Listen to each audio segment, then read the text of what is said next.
This is Incredible Stories Podcast, Episode 31, The Ribbon Creek Incident. Get around now, everyone here, hear of incredible things. We'll tell you the stories of people we've met and creatures with clockwork and springs. As we've said... Hello everyone, it's time for another Incredible Stories Podcast. I'm Josh Vierla, your bellicose host, and thanks for being here. As always, if you like this episode, make sure to let me know either on our various social media platforms or via email at contact@incrediblestoriespodcast.com. But let's get into it. Today, I'm going to talk about the Ribbon Creek Incident, which was a significant event for the United States Marine Corps occurring in 1956. And unless you were a Marine, you probably haven't heard of this event, which involved a boot camp disciplinary action that went horribly wrong. This event would have young men march through the swamps of South Carolina that ended in the death of 6 Marine recruits. Now, I'm familiar with this event because I served in the Marine Corps, but the Ribbon Creek incident had aspects that I was unaware of myself. The ramifications from this misfortune led to serious changes in how Marines train their recruits, but also it threatened the very survival of the Marine Corps as an independent branch of service. Here's what I know.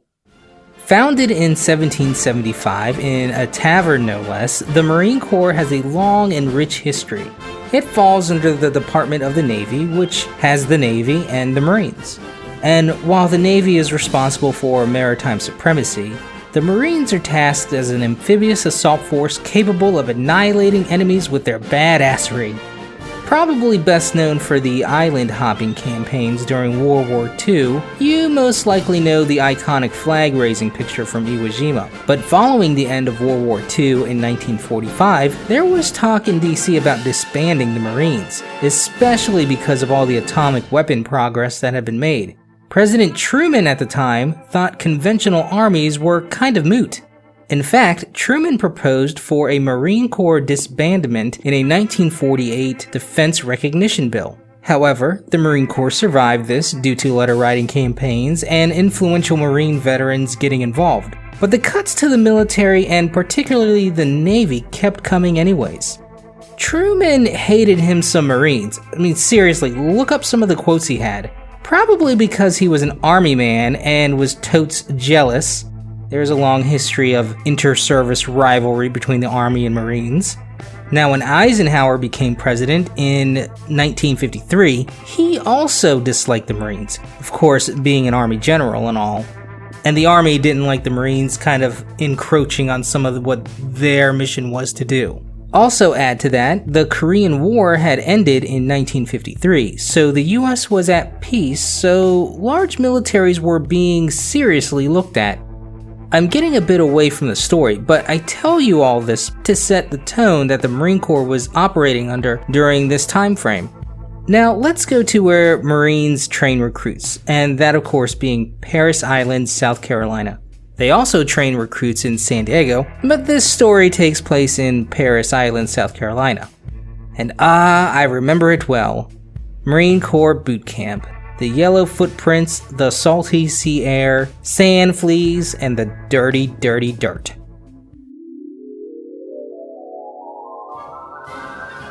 Sit up straight and look at me. Oh, snap, here we go. My name is Staff Sergeant Guerrero, and I am your senior drill instructor. Hi, how's it going? I'm assisted in my duties by Drill Instructor Sergeant Carty. Hey. Drill Instructor Sergeant Singleton. Hello. And Drill Instructor Sergeant Etterberry. Sergeant Etterberry. Our mission is to train each one of you to become a United States Marine. Discipline and spirit are the hallmarks of a Marine. Hey, is discipline D-I-S-C or D-I-S? Never mind. You develop discipline and spirit. Sweet, I got those already. We will get every effort to train you, even after some of you have given up on yourselves. Losers. Physical or verbal abuse by any Marine or recruit will not be tolerated. Oh, my bad. Our drill instructors and I will be with you every day, everywhere you go. Everywhere? That seems excessive. Even the bathroom? From you, we demand the following. You must give 100% of yourself at all times. Anyone else getting a 50 Shades of Grey feeling? You will not physically abuse or verbally threaten another Marine or recruit. Be completely honest in everything that you do. Completely honest? Come on, do you tell your wife that dress makes her butt look big when she asks? You must work hard to strengthen your body, your spirit, and your mind. Bro, do you lift? Be proud of yourself in the uniform you wear. Above all else, never quit or give up. For we offer you the challenge of recruit training and the opportunity to earn the title United States Marine. When do we fight the lava beast? I was told there was a lava beast.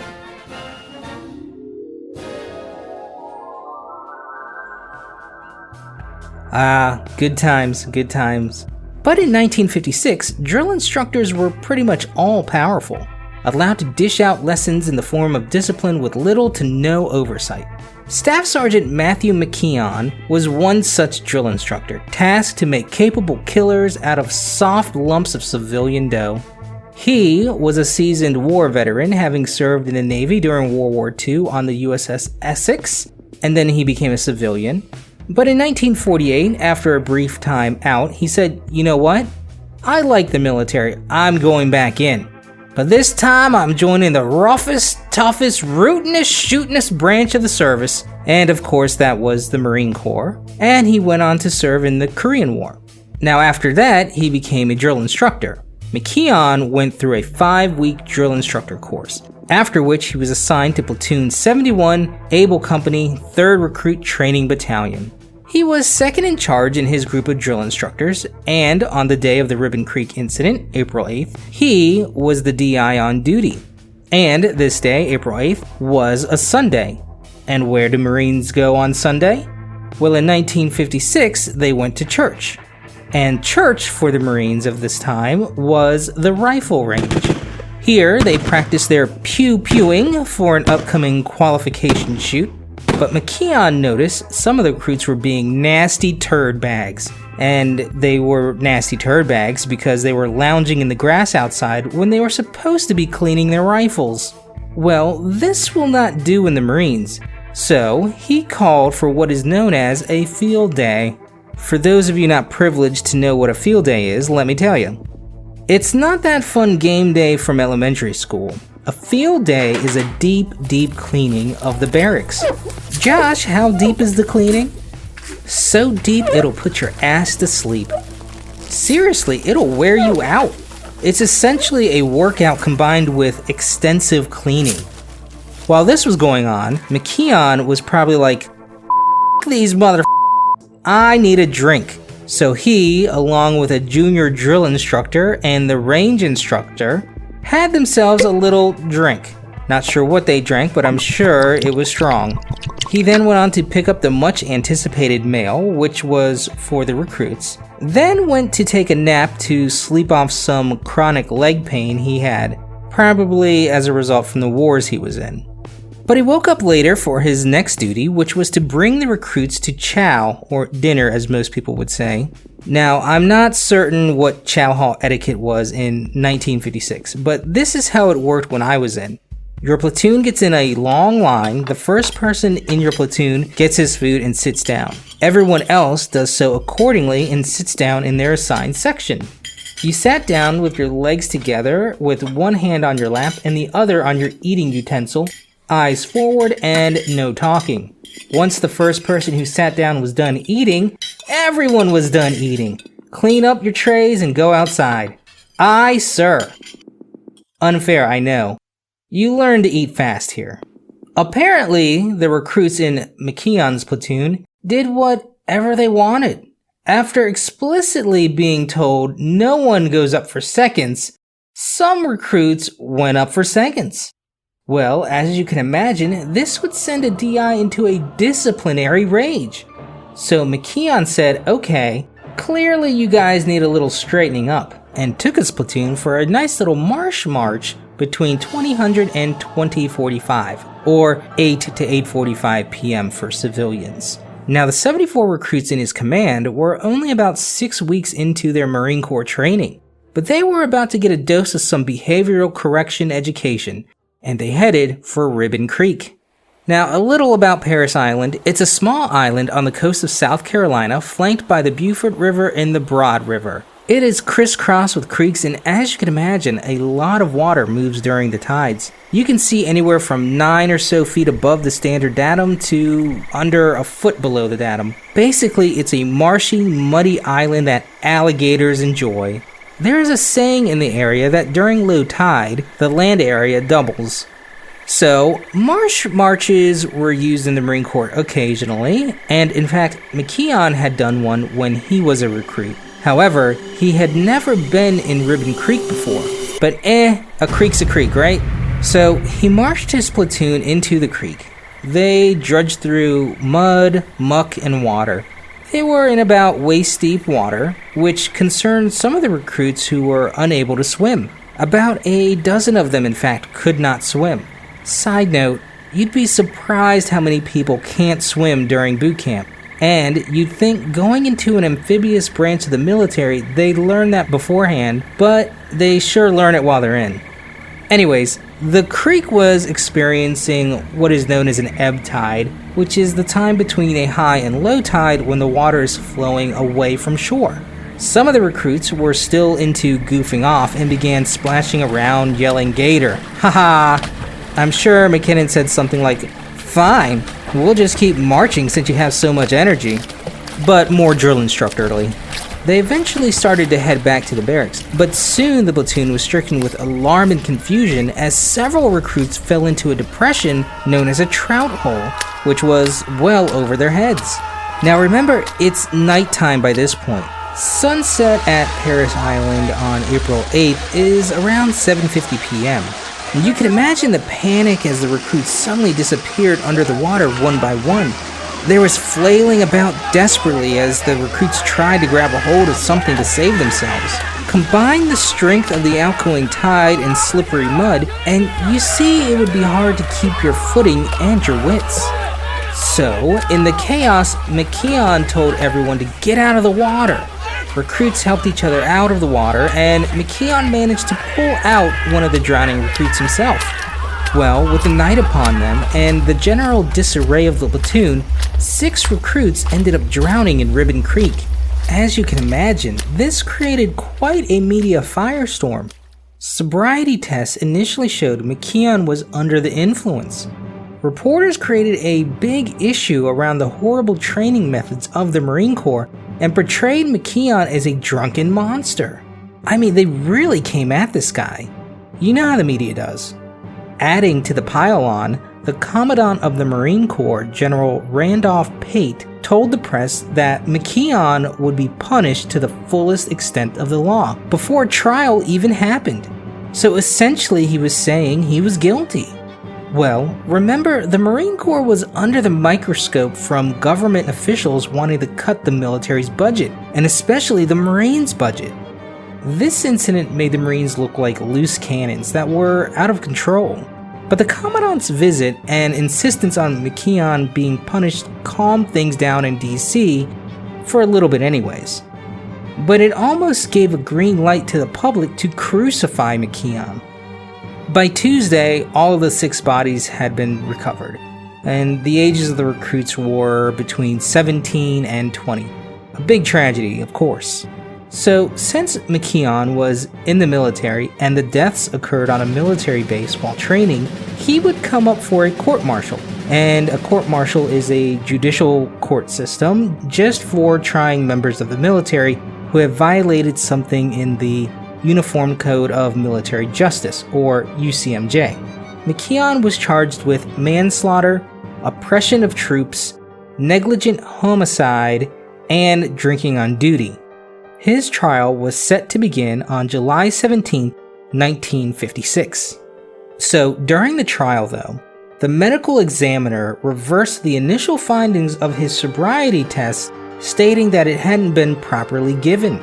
But at this point, it was hard to put the genie back in the bottle, and the first results pretty much stuck with McKeon as the media continued to push the narrative of him being, well, an inebriated devil. Luckily, McKeon got a very good New York lawyer named Emil Zola Berman, who took on the case pro bono. Interestingly, Berman was also the same lawyer who in 1969 defended Robert F. Kennedy's assassin Sirhan Sirhan. Now, Berman took the case because he thought McKeon was being made a scapegoat and probably had a very high opinion of the Marine Corps himself. Berman was a military veteran, having served during World War II in the 10th Air Force, and he retired to lieutenant colonel. But overall, the Marines did have a high approval rating with the general public. Berman did a great job turning the tide on how the public thought of McKinnon, though. Berman portrayed McKinnon as a family man who just had a lapse in judgment. He highlighted McKeon's excellent service records, noting he was a war veteran, and pointed out that marsh marches were around before McKeon and that McKeon himself had been on a marsh march when he was a recruit. Also, and this was a big point, there was no direct order against marching in Ribbon Creek. By now, there was a pretty even split of people who either supported McKeon or hated him. Now, I suppose there was a certain weight around this particular trial, as it felt not just a trial for McKeon, but it came to represent the struggle of the Marine Corps' battle to exist. As I mentioned earlier, so much scrutiny was on the Marine leadership as Congress and those in the White House looked to justify making more and more military cuts. Berman, an excellent defense attorney, was even able to get the Commandant of the Marine Corps, General Pate, to give a surprising testimony. General Pate, who before the trial began, basically said McKeon was guilty and needed to be punished to the fullest. But during the trial, he had a reverse in sentiment and said McKeon just had some bad judgment and should have minimal punishment. On the stand, he suggested McKeon just be demoted one rank for drinking and be removed from drill instructor duties. Now, the biggest surprise of the trial was that Berman managed to get retired Lieutenant General Louis Puller, aka Chesty Puller, to testify. For some perspective on what this means, let me tell you a little bit about Chesty Puller, who could justifiably be his own incredible story. You see, Chesty Puller was basically the mariniest Marine who ever marined. He is the most decorated Marine in history, having 5 Navy Crosses, and a Navy Cross is the second highest award in the military, second only to the Medal of Honor. These awards were given for extraordinary heroism. Yeah, and he had 5 of them, along with a buttload of other awards and medals. And even the Army awarded Chesty Puller a Distinguished Service Cross. That's why they called him Chesty, allegedly, because all the ribbons on his uniform took up his whole chest. He served for 37 years, fighting in places like Haiti and Nicaragua, and a bunch of other places for World War II and Korea. He served in both the enlisted and officer ranks, which endeared him to both, and had a bunch of disciplinary actions, and eventually reached the rank of Lieutenant General, which is a 3-star general. Basically, this guy was Superman, a legend amongst Marines, and here he was to testify on this lowly Marine's behalf. Chesty was on stand for about 4 hours, and 2 of those hours he basically recounted his time of service and told awe-inspiring war stories to a captivated audience. His stories had all the salt and color you'd expect from a warrior of his stature.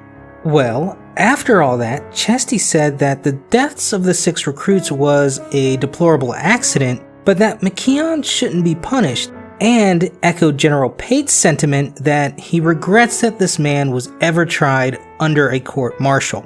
Well, by August 4th, McKeon's trial, which had garnered national attention, had come to an end, and the verdict of the 4 charges he was brought up on were to be known. He was acquitted of the charges of manslaughter and oppression of troops, but found guilty of negligent homicide and drinking while on duty. He was ordered to pay a fine of $270, sentenced to 9 months of hard labor, busted down to the rank of private, from staff sergeant to private, and given a bad conduct discharge. Now, considering what he could have gotten, this was kind of a victory. The Secretary of the Navy later would reduce his sentence to 3 months and kept his reduction to the rank of private, but with no discharge and no fine, so he was able to stay in the Marines. Eventually, he was able to reach the rank of corporal again, and in 1959, he was discharged for medical reasons, probably due from, war injuries and stuff. McKeon went on to live in Massachusetts and became an inspector for the state, but was always haunted by the tragedy of Ribbon Creek. I mean, it really laid heavy on him that 6 men under his command had died and would be alive if it weren't for his judgment. He apparently was a pretty religious guy and prayed every day to be forgiven, and his remorse for these events were heavy, but he owned them. He died in 2003 at the age of 79, and he had 5 kids and 8 grandkids. And that's the story of the Ribbon Creek incident, and now you know what I know. But what happened to the Marine Corps? Well, obviously the Marines are still around, but as a result of the trial, the Corps began to implement some serious changes. Changes that would transform the Marines more or less into their modern form. And that all starts with how Marines train recruits. More emphasis was put on the physical training of recruits. Discipline is very by the book in terms of what you can and can't do. Drill instructors weren't as all-powerful as they had been, although they are still pretty tough and their creativity for disciplining errant recruits is legendary. DIs go through more training now, and instead of the 5 weeks, it is now an 11-week course. They are also more carefully selected, and are required to read about the Ribbon Creek incident, as well as have an in-depth class discussion and training on the incident itself. There's a lot more structure in the oversight of training recruits now as well. Brigadier generals now command the depots and answer directly to the commandant. Officers oversee the day-to-day of recruit training. Essentially, the entire structure of the recruit battalion was reformed as Recruit Training Regiment, which today oversees 5 battalions and the drill instructor school. The RTR implements standards from the Commandant of the Marine Corps to train, teach, and mentor recruits through basic training in either Marine Corps Recruit Depot Parris Island or Marine Corps Recruit Depot San Diego. After the Ribbon Creek incident, a new focus on drill instructor professionalism was emphasized, and more attention was paid to leadership, persuasion, and the psychology that goes into training recruits. Our Lee Army would be proud. And if you don't know who that is, he was the drill instructor from the movie Full Metal Jacket and a real-life Marine. If you haven't seen this movie, do yourself a favor and check it out. It gives you a great look at what Marine Corps training and boot camp is like. But I'll link you a clip in the show notes to give you a taste. It's ironic that a march intended to bring discipline to Marine Corps recruits ended up bringing discipline to the Marine Corps instead. And because of those changes, an event that could have ended the Corps from public fear of brutal training methods ended up instead saving it by forcing it to modernize its techniques and approach. But now for something that doesn't need modifying, and that is the haiku.